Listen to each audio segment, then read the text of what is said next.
Tuesday, June 4th, 2013. Blood orange Pinkberry. Remember Mark, the former lawyer I met on the bus? The one who used to work for my lying cheat of an ex-husband? Well, he called last week to say that he'd remembered something about Barney's business dealings. Something he thought I'd like to know. We met at Pinkberry yesterday. He bought me a blood orange frozen yogurt with chocolate chips and dished a little dirt about Barney. Apparently, he was shuffling assets around while claiming to be broke while he waited out the statute of limitations on a few debts he'd stopped making payments on. The companies he was defaulting on were pursuing him.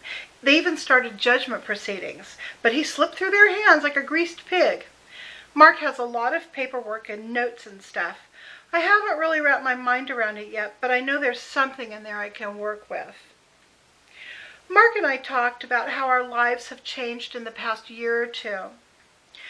We've used to have everything, or we thought we did. Now, we're both taking the bus.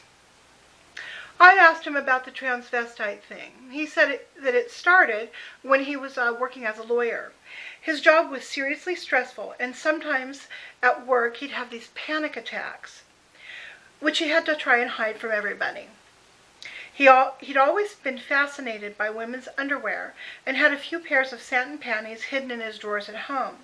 He never wore them, he just took them out and looked at them every once in a while. Well, this one day, things were getting pretty tense at work and he felt an attack coming on. So he went to the men's room and locked himself in a stall to calm down. He checked his jacket looking for a cigarette and discovered that he'd stuffed a pair of pink thong panties in one of the pockets. He began to stroke the material and noticed after a few minutes that he'd calmed down. Something about fingering the fabric made him more relaxed. He started carrying a pair around at work. When things got bad, he'd just slip his hand in his pocket and stroke those panties for a minute and it would pass, kind of like a security blankie, I think. Things escalated from there. He started to wear the panties to work, always being careful to avoid letting any of the other guys see them in the bathroom. The constant feel of the soft fabric kept him calm most of the time. So he needed more stimulation. Soon he needed more stimulation just to keep the attacks at bay. So he bought the long blonde wig, which he took to wearing around the house after work.